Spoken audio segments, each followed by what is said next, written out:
మీ చేతుల్లో ఉంది.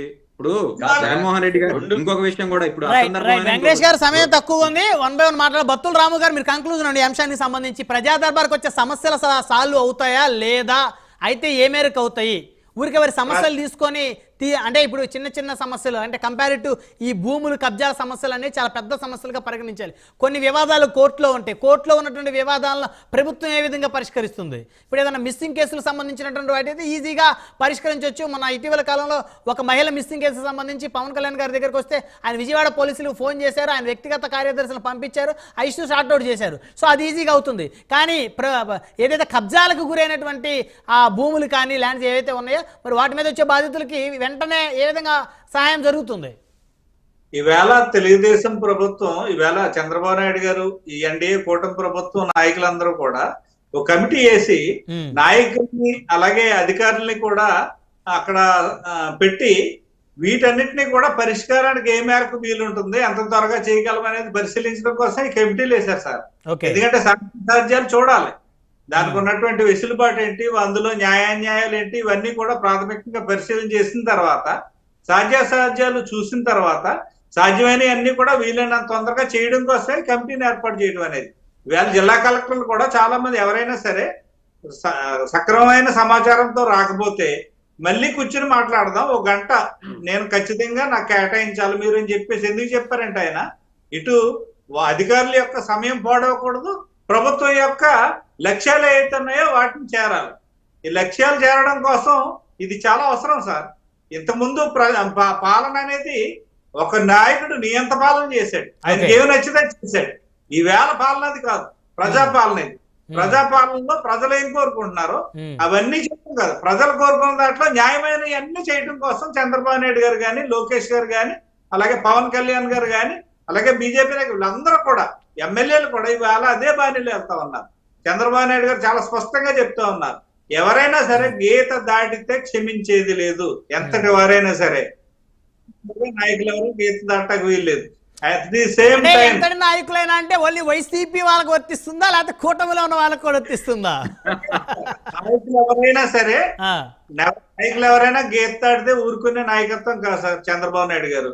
అలాగే పవన్ కళ్యాణ్ గారిని చూస్తున్నాం, ఆయన కూడా చాలా పరిశుద్ధమైన మనసుతో రాజకీయాల్లోకి వచ్చిన మనిషిలో కనబడతా ఉన్నారు. ఆయన చాలా పరిశుద్ధంగా ఉన్నారు.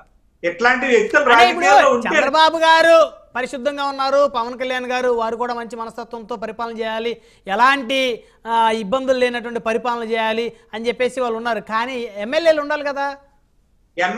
ఎమ్మెల్యేలకే సార్ వార్నింగ్. ఎమ్మెల్యేలు ఎవరైనా ఇసుక విషయంలో గాని వేరే ఏ విషయంలో గాని వేరైనా గీటు దాటితే ఎవరిని కూడా ఊరుకునే పరిస్థితి లేదు. ఇవాళ పవన్ కళ్యాణ్ గారు కూడా ఆయన మీటింగ్ లో అదే హెచ్చరించారు, చంద్రబాబు నాయుడు గారు అదే హెచ్చరించారు, లోకేష్ గారు కూడా అదే చెప్తా ఉన్నారు. ఈవేళ ఎన్డీఏ కూటమి ప్రభుత్వంలో ఎవరైతే ఫిర్యాదులు చేశారో, ఫిర్యాదులు అందరూ ఎవరికి చేస్తారంటే పని జరగదు అనుకుంటే ఎవరో ఫిర్యాదులు చేశారు, ఎందుకు వెళ్ళినా వేస్ట్, మనం ఏం చెప్పినా ఎవడో పట్టించుకునే వాళ్ళు వదిలేస్తారు. కానీ పని జరుగుతుంది కాబట్టి అది చెప్తున్నారు సార్. రైట్, చూద్దాం ఏ మేరకు జరిగిద్దా. శంకర్ గారు, బాడి శంకర్ గారు చివరి కంక్లూజన్ ఇవ్వండి. సో కృష్ణా జిల్లాలో ప్రధానంగా రాజధాని ప్రాంతమైన విజయవాడలో కూటమి అధికారంలోకి వచ్చిన తర్వాత ఎన్ని మార్పు చేర్పులు జరగలేదు, అధికార పార్టీకి అనుకూలంగా ఎన్ని వ్యాపార లావాదేవీలు జరగలేదు, విజయవాడలో ఉన్నటువంటి ప్రధానంగా ఉన్నటువంటి సిటీ కేబుల్ లాంటి వాటి వ్యవహారాల్లో కూడా ఒకరి చేతుల నుంచి ఇంకొకరి చేతులకి ఏ విధంగా మార్పులు చేర్పులు జరిగినాయి అందరికీ తెలిసిందే కదా. అది లేదు లేదు లేదు అట్లాంటిది మేము వచ్చి ఇక నెల రోజులే సార్, నెల 15 రోజులు 8 రోజులు అవుతుంది. మేము ఎవరి మీద దౌర్జన్యాలు చేయలేదు. మా కూటమి నాయకులు ఎవరు కూడా ఇప్పుడు వరకు కూడా ఒకరి మీద కేసు పట్టించిన దాఖలు కూడా లేదు. మా మీదే కృష్ణా జిల్లాలో కొలికిపూడి శ్రీనివాస్ మీద ఎఫ్ఐఆర్ అయింది, ఏది వివాదం అయిందని. అంటే కూటమి ప్రభుత్వం ఎంత పనిచేస్తుందో ఆలోచించండి. ఒక ఎమ్మెల్యే మీద ఆరోపణ వస్తే అది ఎఫ్ఐఆర్ అయింది. సో మొత్తానికి ప్రజా దర్బార్ కి వచ్చే సమస్యలు ఖచ్చితంగా పరిష్కారం అవుతాయి పార్టీలకు అతీతంగా. సో అందులో వచ్చేటువంటి బాధితులు ఎవరైతే ఉన్నారో వారు కూటమి ఎమ్మెల్యేల ద్వారా మంత్రుల ద్వారా బాధింపబడుతున్నప్పటికీ కూడా ఈ సమస్యలు పరిష్కారం అవుతాయనేటువంటి నమ్మకాన్ని ఈ ప్రభుత్వం ఏ మేరకు కలిగిస్తుంది అనేది ఇక్కడ ప్రధానమైనటువంటి మన చర్చ. ఖచ్చితంగా మేలు జరుగుద్ది అందరికి. ఎవరైతే పోయినసారి అధికారులు తప్పు చేశారో, ఎవరు వెంకటరెడ్డి గాని లేదా మన జవహర్ రెడ్డి గాని, ధర్మారెడ్డి టిటిడి ఈవో అవును, శ్రీవాణి టికెట్లో అమ్ముకొని దోచుకున్న వ్యక్తి ధర్మారెడ్డి. ఆయన లెక్క చూపించలే. అందులో 10,000తో దర్శనం చేసుకొని అయ్యవారికి ఇస్తే 500 టోకెన్ చూపించి 10,000 ఎక్కడికి వెళ్తాయంటే ఆ లెక్కలు చూస్తూ 1,500 కోట్లు చూపించి తర్వాత 300 కోట్లు మన గుడిలకి ఇచ్చామని ఆ 1,200 కోట్లు కూడా లెక్క చూపించలే. ఇట్లాంటి వీళ్ళు చేసిన అవినీతి ఇంత అంతా కాదు. ఒకటి కాదు, రెండు కాదు. మట్టి దోపిడీ చేశారు. మద్యం ఏరులై పారింది, చీపు మద్యం. ఇప్పుడు కాస్ట్లీ మద్యం వచ్చిందా? వాసుదేవరెడ్డి, ధర్మారెడ్డి, జవహర్ రెడ్డి ఎంతమంది దోపిడీ చేశారు ఈ రాష్ట్రాన్ని, రాష్ట్ర సొత్తుని ఎంతమంది దోపిడీ చేశారండి వీళ్ళు. అక్టోబర్ అయ్యవారు సొమ్ము దోపిడీ చేసుకున్నారు. టిటిడి ఎదురు ఒక చిన్న పందిరి వేస్తారంట సార్. ఇది డిబేట్ లో నేను కూడా అక్కడ ఆ మీటింగ్ జరిగితే నేను విన్నా స్వయాన. కోట్ల రూపాయల టెండరు. మన ఇంటి ముందు కూడా పందిరి వేసుకుంటే చిన్న పందిరి వేస్తాం, అయితే 10,000 అవుద్ది.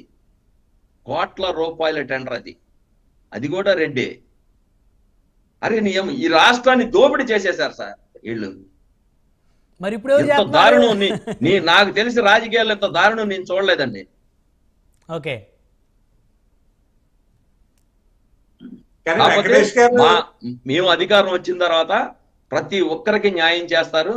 పవన్ కళ్యాణ్ గారు, చంద్రబాబు గారు, లోకేష్ గారు ప్రజలకి న్యాయం చేయాలని ఒక పెద్ద గొప్ప మనసుతో ప్రజా దర్బార్ పెట్టాం.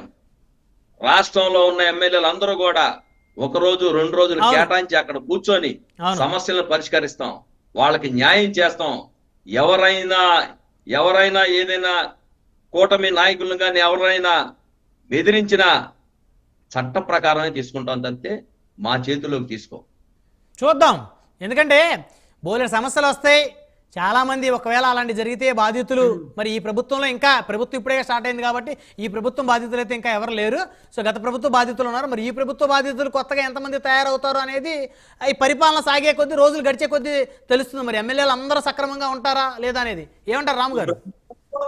దగాకోర్లు, కబ్జాదారులు, దుర్మార్గులు, గోండాలు, రౌడీలు వీళ్ళందరూ కూడా బాధితులే సార్ భవిష్యత్తులో అంటే ఇప్పటి నుంచే. ఓకే, వాళ్ళే బాధితులు. ఎవరైతే స్వచ్ఛమైన మనసుతో, ప్రేమతో ప్రక్షాళన దిశగా ఉంటారో, అభివృద్ధి కోరుకుంటారో, అభివృద్ధి కాములందరికీ ఇది నిజంగా స్వర్గతుల్యం అవుతుంది. ఈవేళ నేను అంటే వెంకటేష్ గారు పార్టీ మీద, మా పార్టీ కేంద్ర కార్యాలయం మీద ఏదో కబ్జాగా మాట్లాడుతూ ఉన్నారు. దానికి సంబంధించి తమరికి ఇదే వీడియోలో నేను ఖచ్చితంగా మెసేజ్ పెడతాను మీకు. ఎందుకంటే అది కరెక్ట్ కాదు మీరు అంటున్నది. ఇది చాలా ఎన్టీ రామారావు గారు, చంద్రబాబు నాయుడు గారు వాళ్ళిద్దరి టైంలో జరిగినవన్నీ కూడా చాలా పారదర్శకంగా, చాలా నిజాయితీగా చేశారు. ఒక్కసారి మీరు మంత్రి పేరు, మాజీ మంత్రి పేరు నాని గారి ప్రెస్ మీట్ చూడండి. అఫీషియల్ గా పార్టీ అధికార కార్యాలయం నుంచి ఆయన పార్టీ ప్రెస్ మీట్ పెట్టారు. మీ కార్యాలయం మీద అనేక రకమైనటువంటి, తెలంగాణలో ఉన్నటువంటి మీ కార్యాలయం మీద అనేక రకమైనటువంటి ఆరోపణలు చేశారు. అంటే ఇప్పుడు ఎందుకు చేశారు? వారు అధికారంలో ఉన్నప్పుడు ఇవన్నీ చెప్పొచ్చు కదా. అంటే వారి కార్యాలయాలను అడ్డుకుంటున్నారని చెప్పేసి వీరి కార్యాలయాల మీద ఆరోపణలు చేస్తా ఉన్నారు. అంతే కదా. కోఆపరేట్ చేసుకున్నారా ఇప్పుడైతే వెంకటేష్ గారు? అంటే ఒకరికొకరు కోఆపరేషన్ చేసుకున్నారు. అయితే మంత్రిగా ఉన్న సమయంలో మాట్లాడొచ్చు కదా. తెలుగుదేశం పార్టీ ప్రధాన కార్యాలయం అక్రమంగా కట్టారనేటువంటి అంశాన్ని ఆయన మంత్రిగా ఉన్నప్పుడు ఎందుకు చెప్పలేదు? అంటే వైఎస్ఆర్ కాంగ్రెస్ పార్టీ కార్యాలయాలను కదిలిస్తా ఉన్నారు. వారి కార్యాలయాలు ఏదైతే లీజుకు తీసుకున్నారో అది అక్రమంగా తీసుకున్నారని చెప్పేసి కూటమి నేతలు మాట్లాడుతున్నారు కాబట్టి వారి కార్యాలయాల మీద ఆరోపణ చేస్తా ఉన్నారు. సమయం తక్కువ ఉంది. ఇది మళ్ళీ చర్చిద్దామండి. ఈ కార్యాలయాలు సంబంధించి ఎవరు సక్రమంగా కట్టారు, ఎవరు అక్రమంగా కట్టారు మళ్ళీ చర్చిద్దాం. అది ఈ సందర్భంగా భారతి శంకర్ గారు కూడా చెప్పదలుచుకున్నాను. మీరు కూడా జిల్లాకు కార్యాలయం ఉన్న జనసేన కార్యాలయం కట్టుకోండి. అద్దె కార్యాలయాలు ఎన్ని రోజులు ఉంటారనేది మీ పార్టీ కార్యకర్తలు బాధపడతా ఉన్నారు. ఇక్కడ వీరేమో టీడీపీ, వైసీపీ వాళ్ళేమో పెద్ద పెద్ద భవంతులు కట్టుకుంటా ఉన్నారు జిల్లాలకి. సో మీరేమో రేకుల షెడ్లో ఇంకెన్నాళ్ళ పాటు మరి సాగిస్తారు కార్యకలాపాలు అనేది చూసుకోవాల్సిన అంశం. చూద్దాం ప్రజా దర్బార్ ఏ మేరకు ప్రజలను సాటిస్ఫై చేస్తున్నా అనేటువంటిది తెలియాలంటే ఖచ్చితంగా కొన్ని రోజులు అయితే వెయిట్ చేస్తున్నటువంటి అవసరం ఖచ్చితంగా ఉంది. రైట్, ధన్యవాదాలండి చర్చలో పాల్గొన్నందుకు. బాడి శంకర్ గారు, అదేవిధంగా బత్తుల రాము గారు.